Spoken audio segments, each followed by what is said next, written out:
In the desolate expanse of South Texas in 1840, a lone frontiersman named Jeff Turner grips his knife by a flickering campfire, his eyes ablaze with a fury that has claimed 46 Comanche scalps, yet the ghosts of his slaughtered family haunt him relentlessly, driving a cycle of vengeance that mirrors the brutal clash of empires on the southern plains. But was Turner's unyielding hatred a righteous quest for justice? Or merely a tragic echo of the Comanche's own fierce defense against relentless encroachment? Watch to uncover the layers of this forgotten saga and question the true cost of conquest. Born in the early 19th century in Kentucky's renowned bluegrass region, Jeff Turner was the embodiment of the American yeoman farmer, a self-reliant, hard-working individual whose life followed the rhythm of the seasons. His modest farm near Beech Fork was nestled among rolling hills and fertile soil, making it an ideal place to build a family. Turner, along with his wife and 3 young sons, lived a quiet yet labor-intensive life, where each day's work was tied to the land they farmed. The Turners, like many farmers of the time, worked the soil from dawn till dusk, sowing seeds and harvesting crops, tending to livestock, and reinforcing the familial bonds that characterized life in the rural American frontier.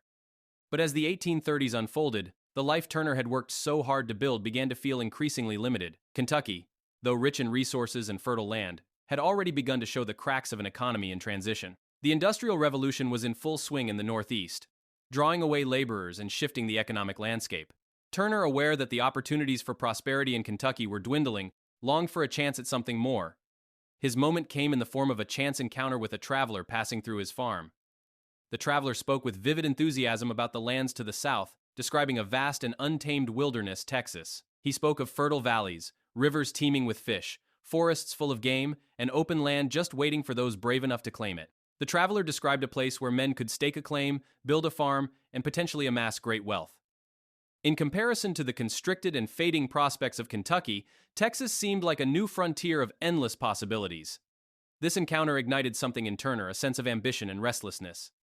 The tales of Texas's bountiful land and unclaimed riches stood in stark contrast to the limitations of his current life. Though his wife was apprehensive about leaving the familiar comforts of Kentucky, Jeff's mind was set. He was determined to take a risk, to leave the life they knew behind in hopes of a greater future. It would take months of persuasion, but eventually the Turners made the decision to sell their farm and embark on the treacherous journey south. The migration to Texas in the 1830s was part of a broader wave of settlers drawn not only by the land, but by the promise of the recently declared Republic of Texas. By 1836, the population of Anglo settlers in Texas had swelled to over 30,000, fueled by land grants offered by the newly independent republic. These settlers, many of whom came from the American South, sought not just land, but opportunity. The Texas Revolution had just concluded, and the newly declared republic was an enticing place for men like Turner, eager for a fresh start. However, their arrival came at a cost that was largely overlooked. The expansion was happening at the expense of the Comanche, a people who had long ruled the plains of Texas. For nearly 150 years, the Comanche had held dominion over the region, their power derived not from agriculture, but from their unparalleled mastery of horsemanship and warfare. Originating from the Shoshone tribe in the northern Rockies, the Comanche had revolutionized their society after acquiring horses in the 17th century, an event sparked by the Pueblo Revolt of 1680, when Spanish settlers lost control over their horses, which then scattered across the plains. By the 1830s, the Comanche had transformed into one of the most feared and respected warrior cultures in the world, able to wage devastating raids across Texas, Mexico, and beyond. They had effectively built an empire stretching from the plains of Kansas to northern Mexico, using their horses and highly organized military tactics to defend their land from all invaders. Despite the history of tension between settlers and the Comanche, the influx of Anglo settlers into Texas was seen as an inevitable and unstoppable force. The settlers' perspective was one of opportunity, while the Comanche viewed the expansion as an existential threat. Their sovereignty over the land was challenged, yet the settlers' quest for land and wealth ignored the fact that the Comanche had lived, fought, and survived on these plains for generations. What was unfolding, as Turner and his fellow settlers began their journey south, was not just the story of a new frontier, it was a collision of cultures, each with its own claim to the land and its own vision for the future. After their arduous journey south, the Turner family finally arrived in the vast and untamed land of Texas. They made their home along the Guadalupe River, near the present-day towns of Seguin and Gonzales. The area, rich in natural beauty, seemed to validate the promises that had lured them westward. The soil was fertile, perfect for planting crops, and the river teemed with fish, offering a bountiful supply of food. The surrounding forests were abundant with wild game deer, turkey, and wild boar, all of which provided not only sustenance but a sense of self-reliance and security. For the time being, the Turners found themselves thriving in their new home, their hard work paying off as they cleared the land and built a modest cabin. Their new life, so different from the struggles they had faced in Kentucky, appeared to be everything they had dreamed of. The natural environment seemed to promise prosperity and freedom, an idealistic image of the American frontier. For Jeff Turner, it was the beginning of a new chapter. He had staked his claim in the wilderness, and his determination to build a better future for his family seemed within reach. However, their newfound peace would soon be overshadowed by the looming presence of the Comanche, a force that had ruled this land long before the Turners arrived. To understand the full scope of the challenges the settlers faced, it is essential to look into the history of the Comanche, whose sovereignty over the land stretched back for centuries. Originally an offshoot of the Shoshone tribe from the northern Rockies, the Comanche underwent a dramatic transformation in the 17th century upon acquiring horses. These animals, introduced to the New World by the Spanish, proved to be a game changer. The Comanche adapted to horseback riding with unmatched skill, revolutionizing their way of life. What had once been a sedentary hunter-gatherer society evolved into one of the most formidable and mobile warrior cultures in history. By the 1840s, the Comanche had become a dominant force in the Great Plains, their empire spanning from the Kansas prairies to northern Mexico. Their mastery of horseback warfare allowed them to wage highly successful raids against their rivals, including the Apache, who had once held sway over large swathes of territory in the Southwest. The Comanche's strategic use of horses not only secured vast buffalo herds, essential for their sustenance and culture, but it also enabled them to control critical trade routes and vast expanses of land that settlers like Turner sought to claim. The buffalo, in particular, was central to their way of life, providing food, clothing, tools, and shelter, and enabling their survival on the harsh plains. However, while settlers like Turner sought land and opportunity, they were unaware of the intricate and deadly struggle for survival that had been unfolding for generations. The settlers viewed the Comanche raids as unprovoked acts of savagery, violence that disrupted their efforts to build a new life in Texas. Yet, this view fails to account for the larger context of Comanche warfare, which was often a retaliatory defense against encroaching settlers and other external threats. A critical dialectical analysis of the situation reveals the complexity of the Comanche response. The Comanche raids, though brutal, were not merely acts of barbarism. They were, in many cases, desperate attempts to protect their land and people from invasion. As the Anglo settlers pushed further into Texas, the Comanche found their territory under siege. The loss of land, combined with external pressures from other tribes and settlers, pushed the Comanche to act with increasing ferocity. Moreover, the Comanche's struggle was compounded by the devastating impact of diseases brought by Europeans. Smallpox and other infectious diseases ravaged the indigenous populations of the Americas, decimating tribes across the continent.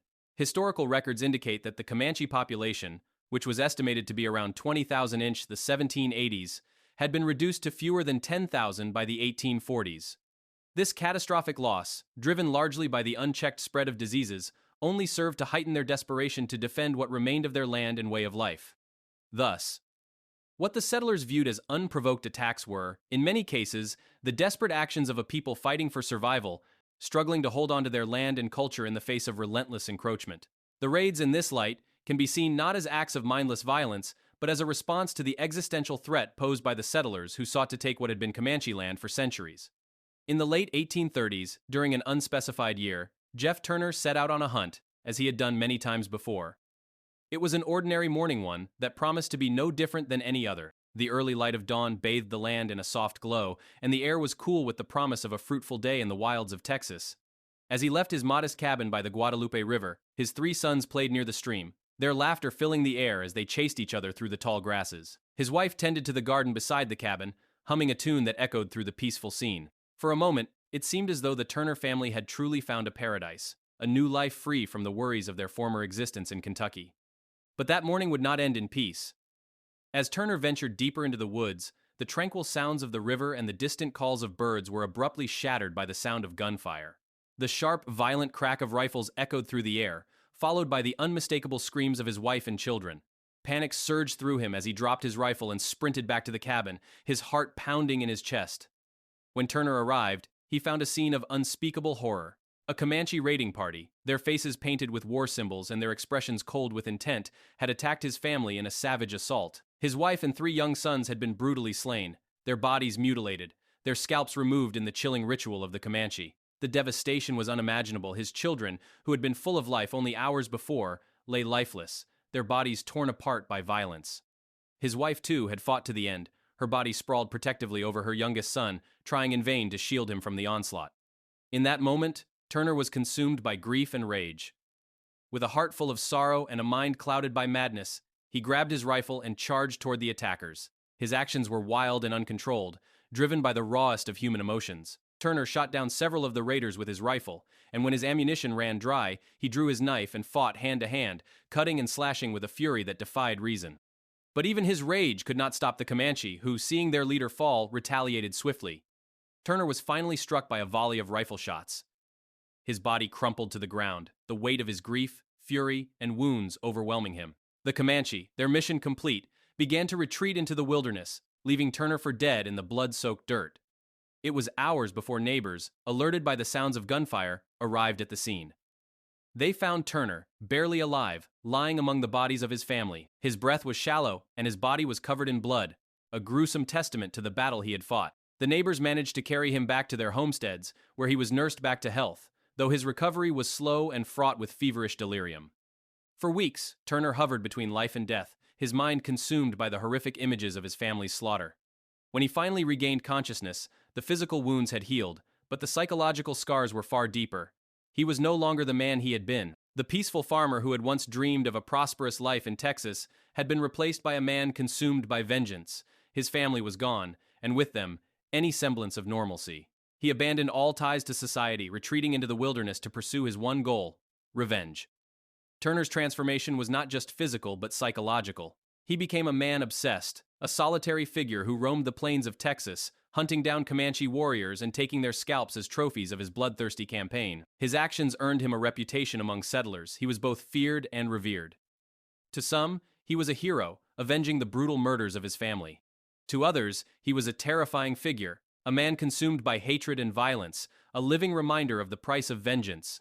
But Turner's descent into monomania was not unique to him alone. The violent frontier of Texas had claimed many lives and had a profound psychological toll on those who lived through it. Frontier violence had a way of twisting the mind, leaving men like Turner shattered and driven by obsession. But in his pursuit of vengeance, Turner was not alone in his bloodlust. The Comanche, too, engaged in violence, not for sport but as a matter of survival. Their attacks were often retaliatory defenses, rooted in the need to protect their land, their families, and their culture from encroaching settlers. Indeed, the Comanche's warfare tactics targeting adult males while capturing women and children were born of a resource-scarce environment. The Comanche had mastered the art of warfare as a means of survival. Their raids were not random acts of barbarism, they were carefully calculated strikes aimed at eliminating threats to their way of life. In a land where resources were limited, the ability to wage successful raids was essential to maintaining their dominance. This reality complicates the narrative of civilized settlers fighting against savage Indians. The Texas Republic, in its quest to expand its territory, placed a bounty on Comanche scalps, and settlers often saw this as a legitimate means of defending their land. These scalp bounties, enacted under Texas Republic laws, were a reflection of the same cycle of violence and vengeance that consumed both the settlers and the indigenous peoples of the region. In this context, Turner's own actions, while driven by personal grief, were part of a much larger and much older conflict between two cultures fighting for survival. His transformation into a lone avenger mirrored the Comanche's own fight to protect their hard-won land. Both sides, in their quest for justice, were drawn into an endless cycle of retribution. By 1840, Jeff Turner had become a living legend, his reputation as a ruthless avenger preceding him wherever he went. His lone campaign against the Comanche had left him both feared and revered by settlers in the region. But his path toward retribution took an unexpected turn when, one fateful day, he encountered a group of young Texas Rangers, led by the novice William Bigfoot Wallace. Wallace, a 2-3-year-old rookie, had recently fallen victim to a Comanche raid, in which his group's horses were stolen while they camped near a small settlement. Humiliated and eager for revenge, Wallace sought the expertise of Turner, a man who knew the land and the ways of the Comanche better than anyone. Turner, driven by his insatiable need for vengeance, offered his services to the Rangers. He knew the terrain intimately, from Chicolit Creek to the Rio Grande, and his knowledge of the land would prove invaluable in tracking down the Comanche raiders. In return for his assistance, Turner shared his chilling tally of 46 scalps, each a grim reminder of his unyielding quest for retribution.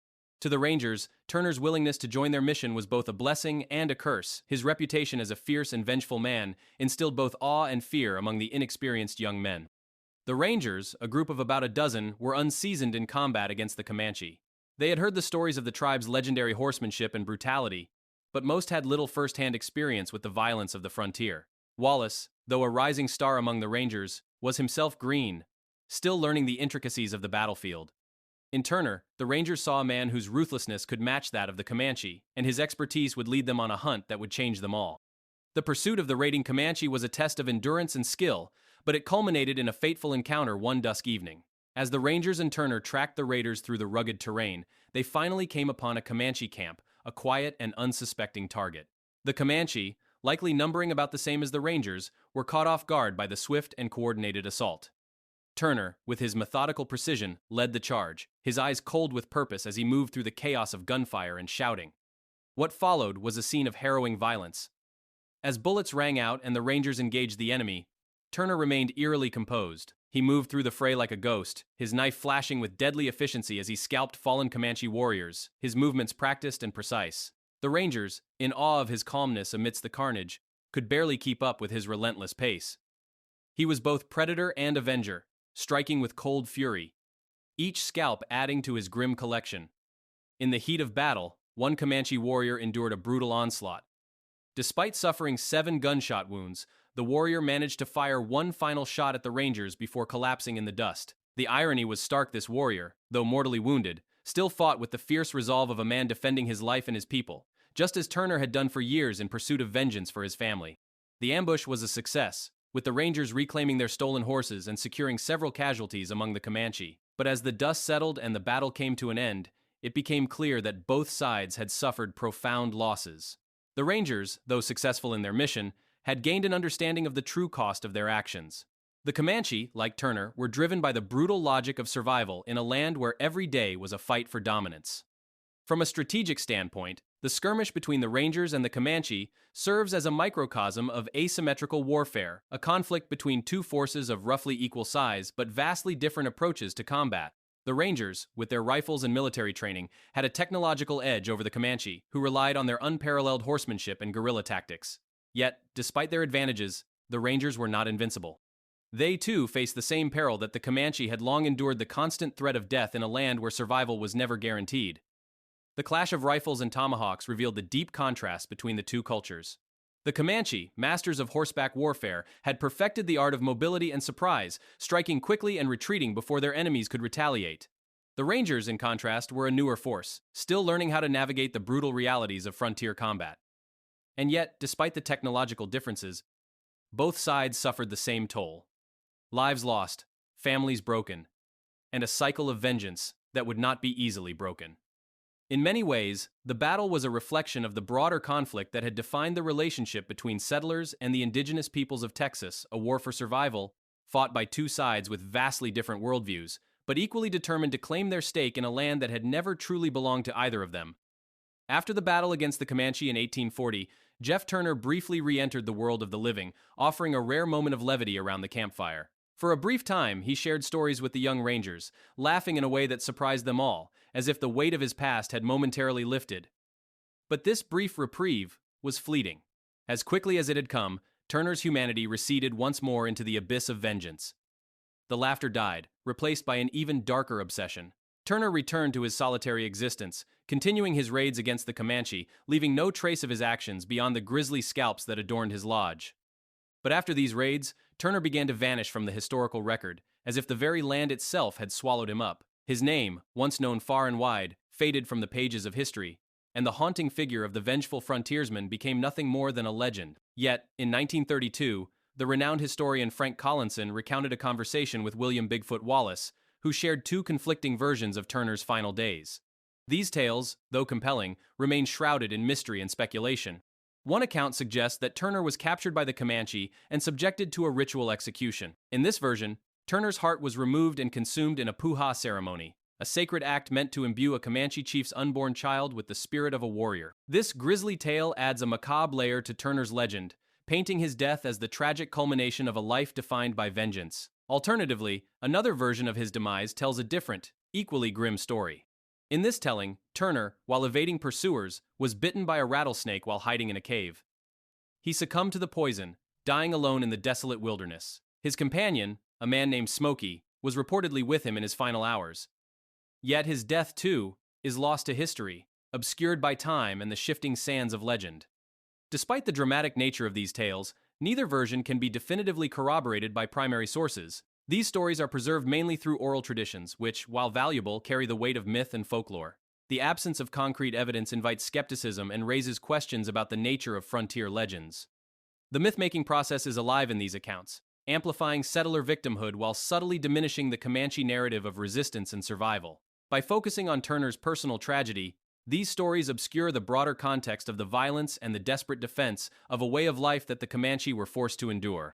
Turner's tale, while compelling, is a product of the imperial collision between two cultures, the Anglo settlers and the indigenous peoples of the land. His quest for vengeance, though viscerally understandable, perpetuated a cycle of violence that ultimately obscured the mutual atrocities committed by both sides. The Comanche, driven by the need to defend their land, launched raids that claimed the lives of hundreds of settlers annually during the 1840s. In retaliation, the Texas Rangers, empowered by the laws of the Texas Republic, led expeditions that razed Comanche villages and left a trail of destruction in their wake. This cycle of retribution highlights a tragic irony. While settlers like Turner fought for justice, their actions only fueled further violence and suffering on both sides. The myth of Turner's vengeance, like so many frontier legends, overshadows the more complex and painful truths of the conflict. The Comanche, who had once been a proud and powerful people, were systematically devastated by disease, displacement, and warfare. By the 1870s, their numbers had dwindled to a fraction of what they once were, their way of life crushed by the forces of colonial expansion. In this light, we must reconsider figures like Turner, not as straightforward heroes or villains, but as products of imperialism, individuals shaped by the collisions of cultures, each driven by the brutal forces of survival, greed, and the desire for revenge. Turner's legacy, and the legacy of many like him, is a reminder of the devastating human cost of expansion, a cost borne not just by the indigenous peoples of Texas, but by the settlers themselves, caught in a cycle of violence they could neither escape nor understand. As Turner's tale fades into the annals of Texas's blood-soaked soil, it compels us to honor the resilience of the Comanche people, whose profound connection to the land endured amid unimaginable loss. What deeper truths about human endurance and cultural survival might emerge if we listen more closely to the silenced voices of the native stewards who shaped these plains long before the settlers arrived?